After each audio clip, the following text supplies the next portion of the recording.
Esse podcast é apresentado por b9.com.br.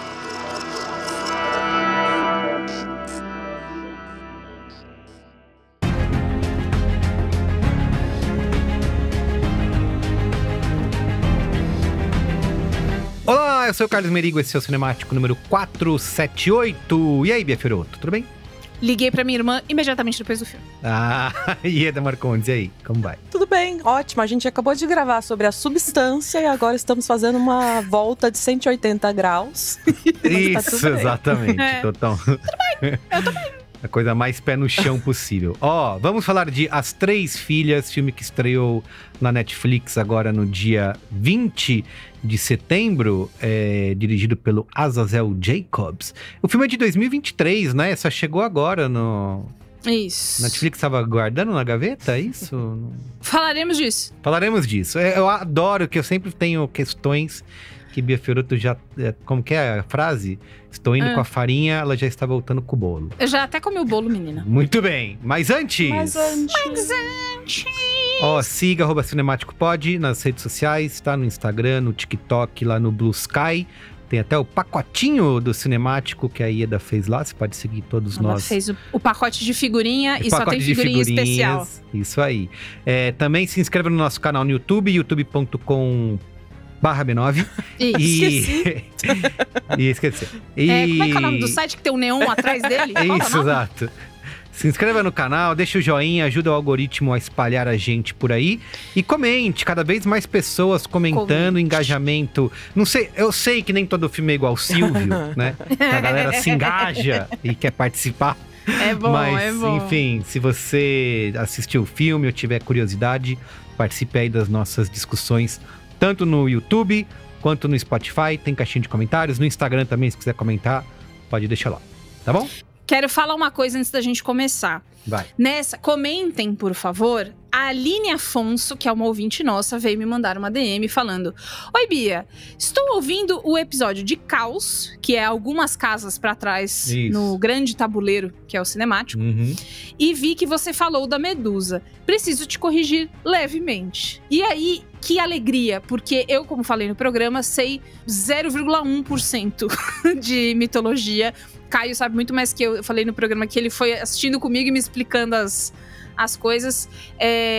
Bia, você nunca teve curiosidade? Não é isso. Eu tive a pior professora de história de todos os tempos, quando no colégio era pra falar sobre isso. O Caio jogou God of War, é por isso que ele sabe. É isso. Mas mais do que isso, amiga, ele foi criança mitologia, tá ligado? Criança mitologia que chega pra mim e fala: Mãe, você sabia que o Poseidon, ele... sabe? Ele era esse pequetito aí. Ele foi criança mitologia e criança dinossauro. Os dois. Então é um combo pesadão. Mas o que a Aline veio falar? Eu falei, tem um momento ali em que eu falo... Fiquem tranquilos que não é spoiler de Caos, tá? É uma coisa de mitologia mesmo. Tem um momento que eu falo sobre o que eu sabia da história da Medusa, e eu sabia pouco e errado. Na verdade, a Medusa não foi abusada. Muita gente fala que sim, mas a história que eu ouvi de um especialista no tema... que é o professor Carlos Moreno, do podcast Noites Gregas. Então já fica aí a dica do podcast. É verdade, muita gente fala desse podcast. É que ela teve relações sexuais com Poseidon no templo sagrado da deusa Atena, que já é bem inimiga do Poseidon. E a Atena puniu a Medusa pelo desrespeito com o templo sagrado. Aí ela fala assim: onde é que já se viu fazer o templo da Atena como puteiro? KKK. Apesar de que na internet você vai ver em muitos lugares falando que ela foi abusada, outras fontes mais confiáveis dizem que não foi estupro. Sendo estupro ou não, foi a deusa Atena que puniu ela. E aí ela fala assim: mito é mito. Porém, os mitos eram contados para, de certa forma, darem alguma lição de moral para os gregos. Nosso amigo greco-goiano Gustavo Lima que diga, né? No caso desse mito, a intenção era mostrar que o templo de um deus é sagrado e os deuses vão te punir se você fizer algo. Mas aí o pessoal de hoje julga os mitos da antiguidade com a cabeça de hoje, o famoso presentismo. Muita gente conta essa história para mostrar injustiça, que a mulher foi punida pelo ato do homem, como nos dias de hoje, mas a intenção original do mito não era essa. Está feita a correção e fica a dica do podcast Noites Gregas, que agora eu vou ser obrigada a ouvir, porque é a minha lição de casa, aprender um pouquinho mais, porque a segunda temporada de Caos vem. E eu quero trazer um leque melhor de conhecimento pra vocês. Muito bem. Então é isso, vamos pra pauta? Vamos! Pauta! Rachel, you know you can't be doing that out here. Shit's legal now. You know, it's my bitch-ass sister. She's trying to tell me the smoke is killing our dad. How is Vinny? Oh, he's fucking dying, but not because of my weed smoke. I understand what a stressful situation it is. It's very nice that you're all here at a time like this. We all want your father to transition as peaceful as possible. It's nice that it's us. This is the way it should be, the way he would want it. The plan is we all will take turns watching over. You know she hasn't done a shift, right?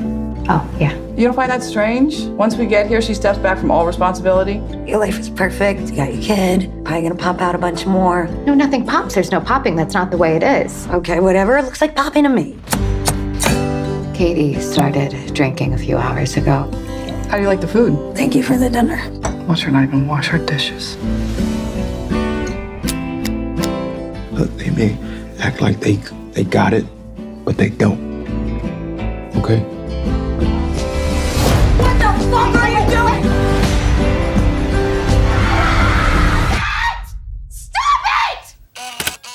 Bom, A meninas, respirada funda.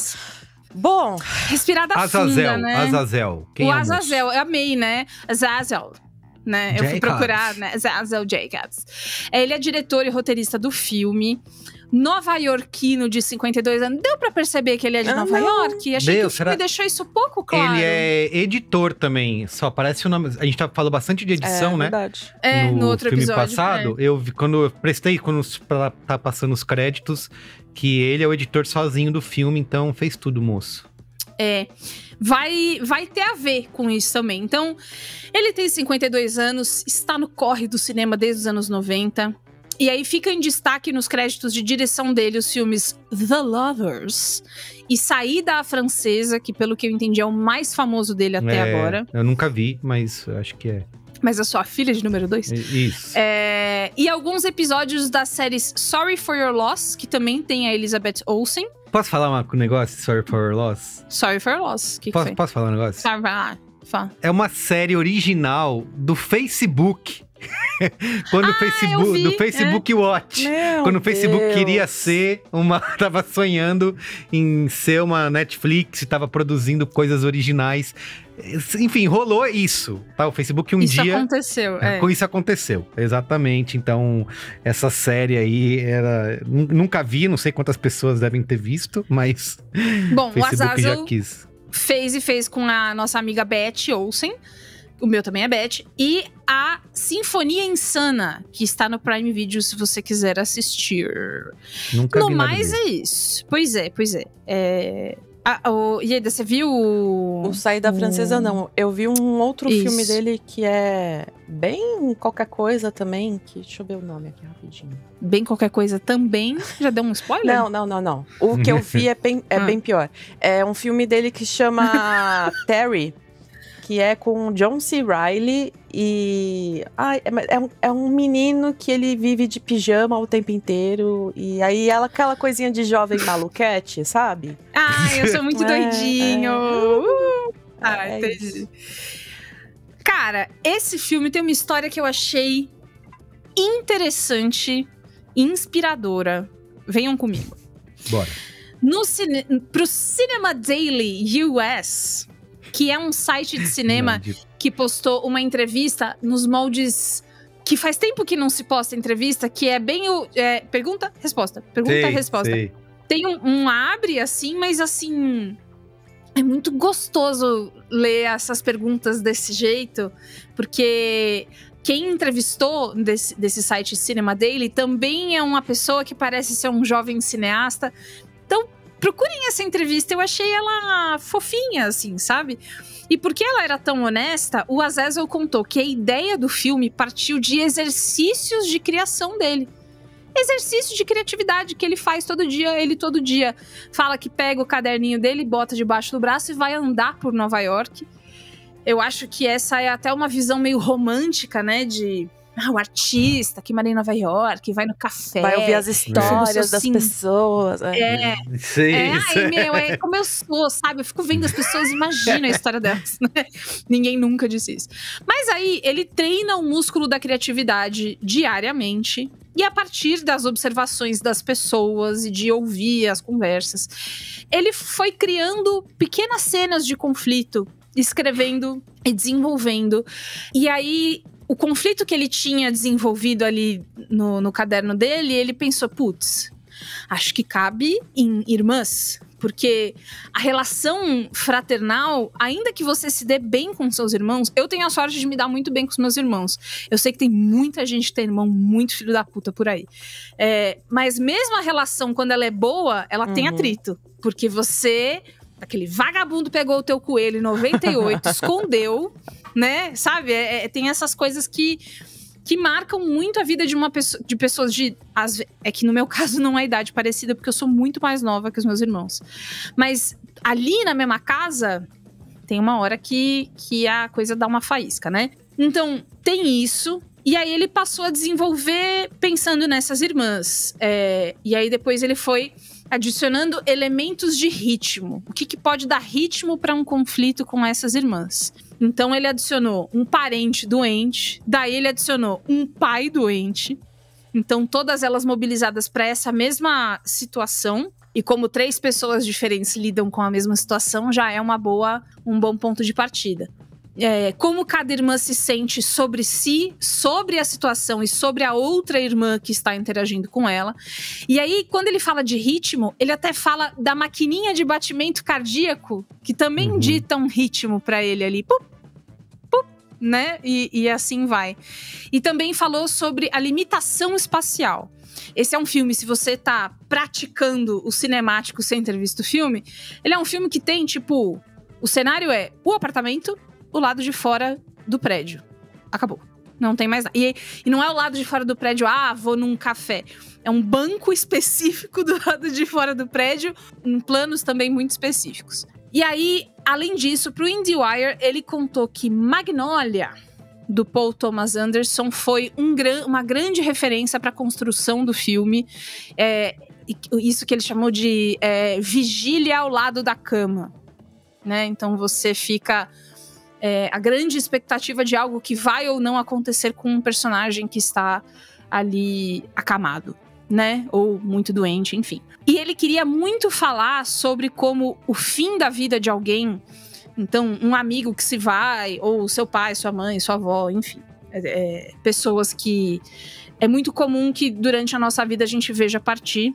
É o momento de dizer algumas verdades, de dizer adeus, de dizer seus eu te amos, ainda que de uma maneira muito pouco convencional e muito menos romântica do que o cinema faz parecer que é. Então não é, né? Você não vai lá e falar, me perdoe por tudo. E aí a pessoa vai falar, te perdoo, né? Não, isso. Não é isso, mas de algum jeito, pro Azazel, isso sempre acontece. Ainda que seja feio. E ainda que seja torto e esquisito. Sim. Então essas são as grandes motivações dele. Eu achei muito interessante, só pra falar isso, porque a ideia de que o artista é artista quando ele tem uma grande ideia, né? Ele acorda no meio da noite e escreve muito. Nossa, puta inspiração. Exercitar a criatividade também leva a isso, inclusive muito mais vezes do que a grande ideia que te acomete. Totalmente. Sinopse. Ô, Merigo, pra sua tristeza, essa aqui é da Netflix, tá? Mas é que eu achei eu acho que você foi buscar uma entrevista no Cinema Daily US. Tá? Isso. Você tá com crédito. Isso que eu falei, equilibrou. 3 irmãs distantes se reúnem em um pequeno apartamento em Nova York para cuidar do pai doente. E as emoções tomam conta. Muito bem, adorei. Gostei dessa sinopse. Repercussão. No Rotten Tomatoes, 97% da crítica aprova versus 88% do público. Letterboxd também tá com uma média bem alta, 3.9 de 5. E no Metacritic, 84 de 100. Carimbinho lá, o selinho Must See.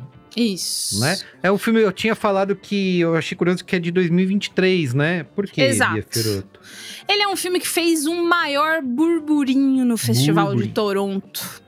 Todo mundo gostou. O pessoal, todo mundo gostou. O pessoal. Como diria aquela frase do abacate na casqueta, né? O pessoal, Sim. todo mundo gostou. Então, o que aconteceu foi que a Netflix fez uma comprona desses filmes. E entre eles, As Três Filhas saiu pela bagatela de $7 milhões. Pra uma Netflix? Pichincha que ela deixou guardada ali para poder lançar quando ela achou que fosse mais oportuno. A gente não tem informações sobre o orçamento do filme em si. Eu cacei, galera. Não achei, mas eu não imagino que seja caro. Porque, como eu falei, é um apartamento... Filme num apartamento. Só teve o cachê da galera ali, né? O apartamento, a cachê da equipe, o catering, né? Catering. e os cigarros da Natasha Lyonne, né? Toda a maconha que ela fuma no filme. A gente não tem informações do orçamento, como eu falei, mas enfim. Não temos números oficiais, porque ainda não completou uma semana de estreia. Mas já está, se você abrir a sua Netflix aí agora, no conforto da sua casa, mora ali no top 10. Não tá maior ainda do que Rebel Ridge, porque realmente o Rebel Ridge é um durando, fenômeno. Né? O Rebel Fenômeno. Eu até falei no episódio passado, que eu fui pesquisar as atrizes... favoritas ao Oscar, né, de 2025, porque pra mim a Carrie Coon tem que estar indicada. Eu acho que ela precisa. E ela tá lá, não tá no top. E por isso que eu falei que eu vi o nome da Demi Moore, por causa da substância. Talvez realmente seja só uma especulação, né? Aí estamos em setembro, o Oscar é só em março do ano que vem. Mas enfim, Carrie Coon está lá e um pouquinho mais abaixo a Olsen, Elizabeth Olsen. A gente tem o filme da Fernanda Torres, que eu acabei de esquecer o nome. É verdade, Ainda Estou Aqui, né? Ainda Estou Aqui. Que foi a escolha do Brasil para ser indicado. Isso. Então, para lembrar vocês, a gente tá na mesma situação que Bingo esteve quando foi o seu ano, que o Brasil escolheu que ele que vai tentar. Isso. Não é que ele já tá indicado. A gente vai lá com a cartinha na mão. Eu acho sacanagem poder escolher só um. Tudo bem? Por favor, será que o senhor poderia, por favor, colocar aí, por favor? Isso vai acontecer, é muito entendeu? assim. A gente fica, né, bem jeca, assim, oi, será que o senhor poderia... não quer colocar? Não, tudo bem, não tem problema, a gente vai se leva falando. o DVDzinho, assim, né? É uma merda, é uma merda. Aí por favor. Viaja e fica tentando fazer campanha. Eu lembro do Vladimir Brista na época de Bingo, fudido de frio de Nova York, só com o nariz de fora, dando entrevista pra Globo News, assim, oi, pessoal, a gente tá aqui, né, em campanha. Então, enfim, eu torço muito pra que a filha vingue a mãe e mate Gwyneth Paltrow. Você com as suas próprias mãos. Com o Oscar, assim, pá! Gwyneth Paltrow não fez nada esse ano, né? A gente tá tranquilo, né? Não, ela tá no Ela tá vendendo vela com cheiro de vagina. É isso que ela faz agora. É bom ser rico, né? Se você não sabe, Fernanda Torres é filha de Fernanda Montenegro.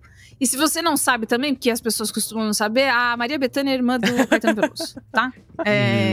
E a Fernanda Torres também tá nesse top dos tops aí das favoritas à indicação. Eu quero! Seria demais. Seria muito foda. bem, vamos lá então? Primeiro, sem spoilers. Quem começa a falar? Bia Fiorotto? Eu começo, posso começar. E menina, puro coração, né?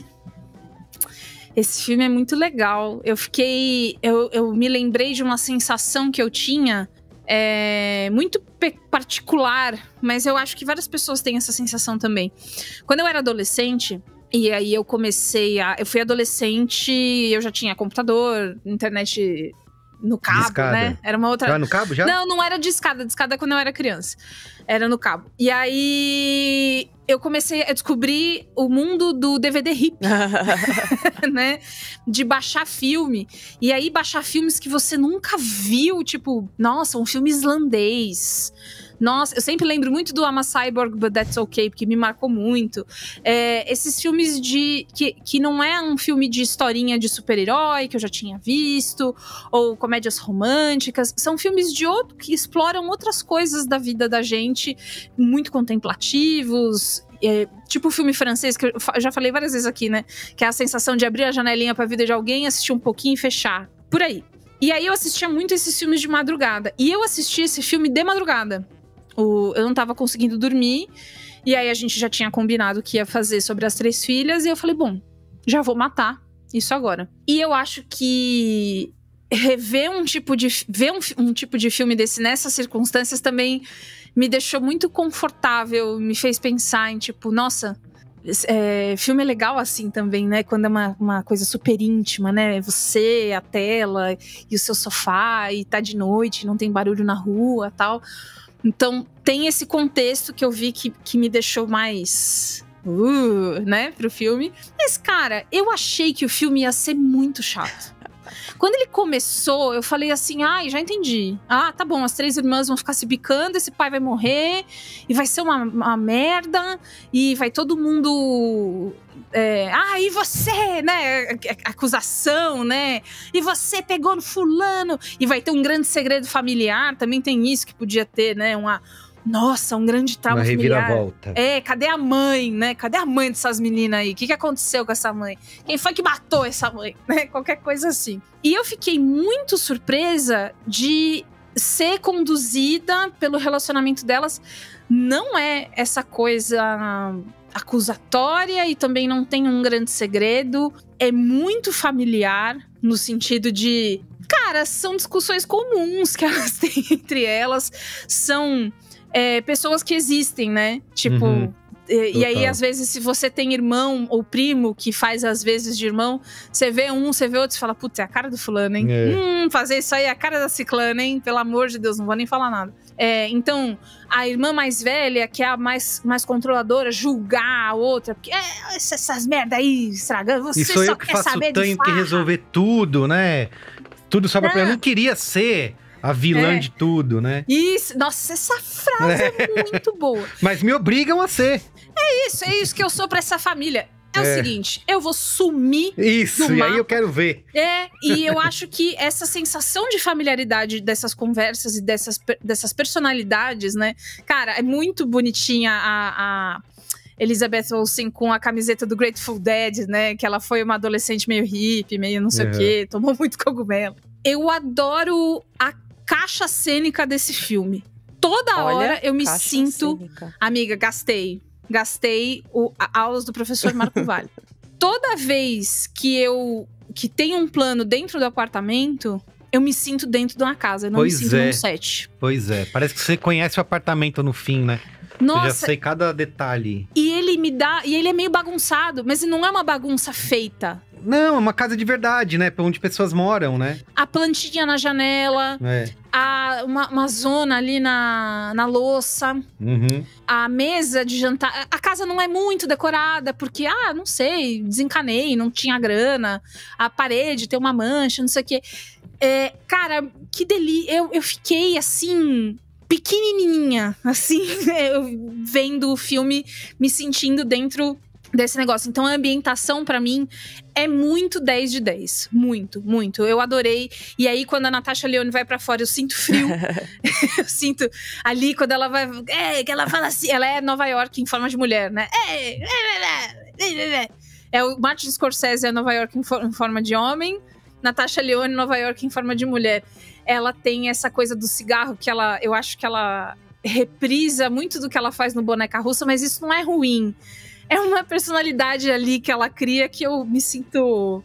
Ai, amiga, vai, faz o que você sabe fazer que a gente adora. Então, eu acho que elas estão super legais dentro do papel. Eu acho que o jeito que elas brigam, inclusive, quando estoura a briga... não sei o que... Bate a porta. Qualquer casa, né? Qualquer casa tem isso.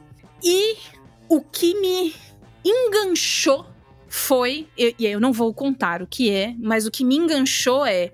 Na hora que esse filme fala sobre ausência e o que acontece depois disso, eu bati a minha mão no meu joelho e falei... Filha da puta! Você me ganhou! Você tem meu coração agora. Eu adorei. Me senti... como eu me sentia e, de fato, mandei uma mensagem pra minha irmã depois. E hoje eu encontrei meu irmão, que eu tive que buscar um negócio na casa dele. Aí ele veio descendo, assim, a rampa do prédio dele. Eu fiquei pensando, tá aí, uma relação Olha esse arrombado que só fuma maconha o dia inteiro. Olha esse arrombadinho que só compra maçã e deixa estragar. Pelo contrário, meu irmão, ele é, além de comunicador, não sei, profissão millennial, ele é tudo, né? E ele é triatleta, né? Então ele é o atleta da família, ele faz tudo. Ele é o único que tem filhos de nós três. E ele é o que formou uma segunda familhona pra gente também fazer, enfim. Não é muito. Não faz muita ponte com as meninas do filme, mas faz muita ponte com o sentimento. Então eu fiquei vendo ele hoje descendo pra me entregar o negócio. Eu pensei, cara, da hora. É isso aí. Essa é a vida, né? Que fatia legal da vida que é ter irmãos. Esse bagulho da relação que você vai construir com cada um, né? Antes da Ieda falar, que eu sei que ela tem questões graves. Questões. Na vida em geral. Por favor, fala sério. Eu queria dizer que eu concordo bastante com a Bia, gostei muito do filme, principalmente porque o que é legal, né, e ainda mais ela contando da história lá de como o diretor fez, eu consigo enxergar o cara moldando o artesanal do texto, assim, do roteiro, porque eu acho que é muito bem escrito no sentido de que eu vivo reclamando aqui, né, de filmes que são que precisam ficar se explicando, que são expositivos, e aqui a gente vai tendo acesso, né, conhecendo essas pessoas de uma maneira tão cheio de nuances, né, e tão colocados em algumas frases de um jeito que é muito verdadeiro, né? Em nenhum momento você tem um grande discurso efusivo que alguém vai contar, não. Aí, saquei, no meio da conversa, parece tudo muito real. E é isso que eu gosto muito, assim, de você sentir que aqueles diálogos são verdadeiros, de que aquelas pessoas existem de verdade e que eles conseguem extrair emoção a partir disso, né? Tem toda uma tensão dentro daquele apartamento, né? Que é não só do pai ali morrendo, mas das 3 irmãs ali, né? Dos seus ressentimentos, né? Dos seus afetos reprimidos, né? Que é isso que a Bia falou.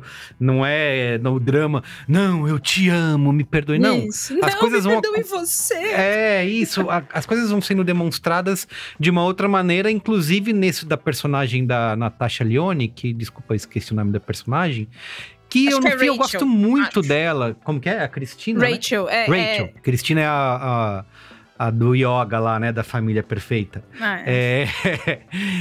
Eu gosto muito, cara, porque é isso, assim. Talvez você comece o filme querendo procurar uma irmã pra odiar, mas ele não é isso, né? Que ele vai trazer. Cada uma ali tem a sua vida, tem a sua personalidade, como que elas vão moldar aquelas relações entre elas que muitas vezes nem existe, né? Ou existe de uma maneira torta e elas vão precisar lidar juntos com aquele problema. Então, assim, e ele acontecer dentro desse apartamento o tempo inteiro, eu acho que é quase a gente já falou isso, né? Meio clichê falar, mas é como se o próprio apartamento fosse um personagem, né? Porque dá esse confinamento emocional e físico ali, né? A gente não sai dali e vendo aquelas pessoas entrando e saindo. A gente não tem acesso ao quarto, né? Onde tá o pai. Então, isso eu acho que é uma outra coisa que cria... E não é pra gente ter, né? Não é pra gente ter. Inclusive, depois eu vou falar sobre o final... Que é uma coisa que na hora me deu uma preocupação, mas depois fala, tá bom. Então legal. É isso, acho que é um filme muito autêntico, gosto de filme adulto, sabe? De ver pessoas de verdade, com situações reais, né? Que todo mundo já viveu ou vai viver em algum momento da vida, tendo que tomar essas decisões, né? Ali são 3 irmãs, mas podem ser outro tipo de relação familiar. Mas a gente cedo ou tarde vai encarar algum tipo de situação dessa na vida. E eu acho que o jeito que ele faz é muito realista. Então, gostei bastante. Não acho que exista uma, sabe... a mensagem, né? A mensagem que eu senti vive sua vida. Não tem, acho que não tem uma novidade nisso. A gente já viu isso ser falado várias outras vezes, né? Como é que é? fale para as pessoas quanto você as ama, o quanto antes que seja tarde. A gente já viu isso milhões de vezes em filmes. Isso não é um lance, mas também senti que é. Mas também se não falar, é normal. Exato. Acontece mais de você não conseguir. Isso. E demonstrar de outras maneiras. Falar as coisas, mas aí você vai se consolando com pedaços da sua história, com a história da outra pessoa, que você vai, não, eu acho que... Eu vou deixar o resto pros spoilers, porque acho que quem for assistir tem que encarar sem saber muito. E Eda Marcondes? Eu não acho o filme ruim, não é um filme ruim. Ele é bem sensível mesmo, as atrizes são todas boas. Eu reconheço aquelas dinâmicas. Na minha família, apesar de eu não fumar maconha, eu provavelmente seria a Natasha Lyonne, porque eu sou... Amiga, sempre há tempo para começar a fumar maconha. Porque eu sou a que foi fazer um curso que não era convencional, eu sou, sabe... É outra coisa. Você não tá no mundo das apostas ainda, né, Ida? Você não tá metida com aposta. Ela, mano, eu não aguento ela no Esportes da Sorte. É muito bom. Ainda. Mas eu reconheço aquelas dinâmicas todas, então eu percebo que existe realmente esse apelo que é muito real e tal. Assim, eu acho que o problema sou eu, na verdade. Porque eu sou uma criaturinha um pouquinho complicada, no sentido que, assim, o primeiro filme de terror que eu vi quando criança, eu adorei. Eu tenho uma relação com as coisas que geralmente as pessoas sentem ojeriza de pensar, eu penso muito nessas coisas. Então, por exemplo, morte na família, eu tive bem jovem. Eu tive um tio que, na verdade, era tio da minha mãe, mas que eu também chamava de tio, que ele morreu, eu acho que eu tinha 8 anos, alguma coisa assim. E a Iedinha de 8 anos entrou numa crise... entrou numa crise de fé, que eu comecei a pesquisar religião. E eu estudava em colégio católico, então isso já fazia parte do meu cotidiano. Mas, tipo... Porra, interessante mas pra caralho. Fui atrás de outras religiões, fui ler um pouquinho o que era islamismo, fui ler um pouquinho o que era budismo, sabe? Então, assim, eu penso em morte há muito tempo e até excessivamente, de uma forma não saudável, porque eu não tenho medo de morrer. Pra mim, tipo, quando eu morrer, minha consciência não tá aqui, então foda-se, sabe? Morrer, morri. O que me dá muito, muito, muito medo é a morte dos outros. Como é que eu vivo sem um pedaço de mim? Como é que eu consigo sobreviver dessa forma, com tantas coisas sendo tiradas de mim? Ainda mais porque eu sou caçula, então eu sempre penso que do tipo, vai todo mundo morrer e eu vou ficar sozinha, sabe? Então é um pensamento que eu tenho, assim, não é à toa que eu tomo antidepressivo, sabe? Então, isso tá sempre na minha cabeça. Então, o filme, apesar dele ter toda essa sensibilidade, todo esse realismo, ele não tá me trazendo nenhum insight super revelatório que eu já não tenha considerado antes, que eu já não tenha pensado 1 milhão de vezes antes. E eu entendo que não precisa ter uma revelação, não precisa passar uma mensagem, mas eu fiquei do tipo... Assim, chorei com o filme, me emocionei. Morte de pai, cara, é a coisa que eu mais tenho medo na vida, de perder meu pai. E eu sei que isso vai acontecer em algum momento, mas é um negócio que me pega demais. Então eu chorei, me emocionei. Mas o filme acaba e ficou uma sensação assim, do tipo... Tá, mas e aí? O que isso tá me agregando, sabe? Eu odeio usar o verbo agregar porque parece que é uma coisa de executivo, né? Ai, você agrega muito. De qual é a utilidade, não né? É mas utilidade. Não é isso, eu consigo entender. É só uma questão que eu não consegui tirar nada que eu já não tivesse refletido várias vezes na minha vida, porque eu sou neurótica. É basicamente isso. Então eu entendo que o filme possa, sim, ter insight para pessoas que não vivem obcecadamente pensando em morte. O problema é meu, sabe? É só isso. Mas é isso, gente. Eu não consegui... Não sei. Eu vou achar essa Coca-Cola toda. E não é ruim. Eu recomendaria o filme. Ele só não me causa tanta coisa, assim. Não... Muito bem.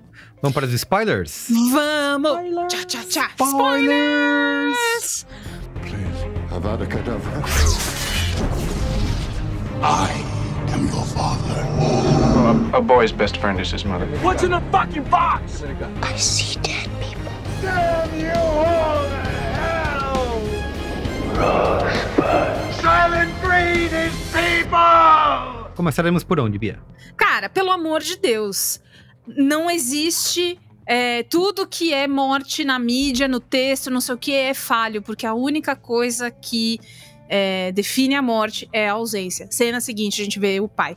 Muito bom! Essas meninas estavam matando o pai dela, lidando como se ele tivesse morto. A gente nunca vê ele. Quando elas lembram dele vivo, que ele tá vivo, que ele tá lá, que ele tá bem, pimba. É a coisa... Existe essa... Puta, como é que eu vou chamar isso? Existe uma coisa que acontece muito, vou pôr desse jeito bem tosco, que é quando as pessoas estão à beira da morte. Eu, ao contrário da Ieda, só pra fazer um parênteses, eu evito pensar em morte porque eu tenho muito medo de morrer. Normal. E medo que as pessoas morram. Normal. Então, não, amiga, mas eu sou uma coisa tipo, a pessoa começa a falar, porque quando eu morrer eu fico... Bate na madeira, bate na madeira. Tipo, não fala isso. Eu sou o espectro contrário, isso, entendeu? Não, vira essa boca pra lá. Todo mundo vivo. Então, é isso. Mas existe uma coisa que acontece que é muito comum que pacientes que estejam, inclusive, doentes, tenham uma melhora repentina antes de morrer, né? E existe também uma coisa que acontece muito que é... Você tem um parente importante, um filho, uma filha, enfim, alguém que a pessoa que tá morrendo ama muito, às vezes parece que quando a pessoa chega, tipo, ela mora em outro país, aí vem. E aí assim que a pessoa chega, a outra pessoa morre. Que aí as pessoas falam, puxa, parecia que tava esperando pra dar tchau, né? E eu senti muito isso quando elas lembram que o pai delas tá lá, mano. Tá vivo! Quando a Natasha Lyonne para de tentar... de não entrar lá, só fica na porta ali, meio com medo do que vai acontecer. Quando elas param por um minuto. Não é que acabou, não é que sanou. Agora elas três são 3 Teletubbies que vão ficar pra sempre falando... né? Mas quando elas lembram que tem uma outra coisa, que todas as complicações, e aí chama o cara lá do cuidado paliativo, e aí tem a cuidadora. É muito engraçado a cena que elas falam com ele. Pô, todo dia esse cara vem fala aqui que é hoje. e fala, agora que é hoje. Hoje é o dia. O dia não era ontem. Quando elas deixam isso de lado e lembram que tudo que está mobilizando essa história, uma sai da outra cidade, a outra que mora no outro bairro que é longe, não sei o que, era ele... Parece que era isso que ele estava esperando. Parece que é essa que é a autorização do canhoto do colégio para ele poder fazer essa excursão para o além-vida, né? Sim. Eu achei isso deliciosamente mundano, sabe? É tipo, nossa, eu já vi essa história 300 vezes. É muito... o jeito que esse filme valida essa sensação muito comum... Me dá muito conforto, sabe? Sim. Eu fiquei muito preocupado daquela cena em que ele faz o discurso ser real. Eu falei, cara, ele não tá prestes a morrer, não tá... Do jeito que elas falam, o cara não consegue fazer nada. E aí ele começa... né? Ele começa a falar, fala, não... Aí depois que você vê que não, né? Que é aquilo que ele gostaria, né, de ter Mas ele de fato levantou, tal, né? Ele levantou, foi até a sala, sentou na poltrona. Então ele ainda teve Isso, né? sim. Teve um, mas não pra, não pra sentar, pegar uma cerveja resolver e todos sentar, os problemas falei, das filhas, né? Isso, eu fiquei preocupado nesse momento e depois falei, ufa, que não é isso. Agora, eu quero abrir um parênteses antes de você mudar, amigo. Que cerveja choca do caralho. Pois é, parecia água, né? Ali dentro? Que é isso? Dá uma cerveja direito pra esse homem? Pois é. Faltou o sprayzinho lá pra dar um... Abre, é uma Heineken, galera, não? Pode abrir. Isso. Abre. Tiraram da caixa, né? E deram pra ele. Pelo amor de Deus. A Natasha Lyonne, né? Cara, porque é isso, né? Fica lá construindo aquela personagem largada e tal. E, meu Deus, ela fuma maconha. Que vagabunda, né? Cara, mas assim, no fim... quem cuidou dele o tempo todo foi ela, cara. Eu acho a cena da maçã linda, sabe? Que ela vai lá e pega, só tem maçã aqui, essa mina é uma largada. E tudo que ela fazia era picar maçã para dar pro pai dela, sabe? Tipo, ela que tava encarando a bucha o tempo todo. Por isso que ela não queria entrar. E o boyzão dela lá, que também ajudava a fazer as coisinhas. O boy defender ela lá, eu achei do tipo, isso nunca aconteceria. Porque, cara, você tá numa situação de estresse. Você pede pra pessoa, por favor, não fala nada. A pessoa não vai falar nada. Óbvio, tinha que ter no filme, porque é roteirice. Precisa ter um ponto de virada ali pra mulher se tocar. Mas ele tava bêbado. Mas assim, ele tinha tomado esse namorado bêbado daqui. Foi um momento, porque é um filme que, apesar do realismo, de vez em quando ele me lembra uma peça. Porque total teatro. Verdade. E esse é um momento que do tipo, eu tô vendo esse cara no palco, sabe? Ali me deu uma tiradinha. É que é o momento de todo mundo falar, gente, tem razão, né? Olha só, a gente não tá ele é o elemento de fora da dinâmica das três, né? Eu concordo, eu acho que é pouco comum. E aí vai ter algum ouvinte que vai falar, pô, na minha família aconteceu, né? Não, mas é não menos é que não comum acontece que aconteça nunca na vida, mas o que a gente lida normalmente no dia a dia é a gente engolir sapo e nunca mais fala dele, né? Numa situação poxa, tem um parente... Eu vivi isso com a morte da minha sogra, que esse bagulho não é sobre mim absolutamente nunca. É óbvio que eu tava miserável de... O Merigo, enfim, tá comigo desde antes dessa época e ele acompanhou. É óbvio que eu também estava de luto, também estava muito mal e foi... Um trauma, né? Que quando morre alguém que a gente ama é um trauminha, né? Mas aquela família que tava ali se unindo em volta daquele negócio, eu tô aqui pra ajudar. Eu tô aqui pra... Se o Caio vira pra mim e fala... Que eu acho que até aconteceu alguma coisa que eu queria falar, ele... Não cria caso. Não, vamos não fazer isso. E, de fato, é o que você faz porque você quer cooperar com uma situação que já é uma situação impossível. Então, concordo com a Ieda. É muito mais provável que isso não acontecesse. Muito bem. É uma bobagem, mas eu achei tão engraçadinha. É aquela cena que ela vai fumar do lado de fora, né? Porque a irmã mandou ela fumar fora do apartamento. Isso. E aí ela tá lá fumando maconha no parquinho do prédio dela, né? E aí chega o guardinha e fala, você não pode fazer isso aqui. Ela é legalizado. Ele, eu sei, eu fumo toda noite, mas não pode ser aqui. O filme é todo... O filme é uma fumação geral. E no fim, eu gosto que ele fala, eu te avisei. Certo que eu te avisei, né? E tem um lance que é muito comum também nessas relações, né? Familiares, quando morre alguém, que é a discussão que elas têm sobre o apartamento, né? Sobre com quem vai ficar o apartamento. E fica esses joguinhos. Não, porque você sabe, vai ficar com você, né? Então você tem interesse nisso. E fica não acusação, né? Mas insinuações, né? Você tem interesse, né? Vai ficar com o apartamento e tal. Eu não sabia... Isso não estava claro desde o começo de que ela era adotada, né? A gente vai descobrir isso depois. Pois é. É isso que eu gosto. Não é que ela era adotada, a gente vai descobrindo ela era de outra mãe, não é? Eu entendi que ela é adotiva. Ela não era o Vincent. Ela fala, tive outro pai, mas nunca foi. Ele nunca foi meu pai. Meu pai é o que tá lá. Ela fala isso, né? Inclusive, depois ele também fala, ele casou com a mãe dela, né? É isso. Isso. Então é isso. Vamos dar notinhas? Vamos. Ih, que difícil da nota. Quer que eu comece? Eu quero. 3,5. 3,5.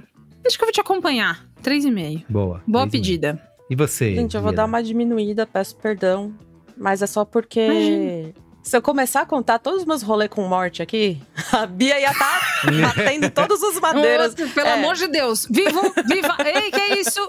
Viva a cidade! Mas ninguém pra morre. Mim é impossível morrer. 2,5. Proibido morrer. 2,5. Que é uma nota boa também. É a média, Lembrando. 3.1666. Então, 3. 3. Muito bem. Então, média 3. 3 tá bom. Para as 3 filhas. Aí, perfeito. Foi de propósito. Uma para cada uma.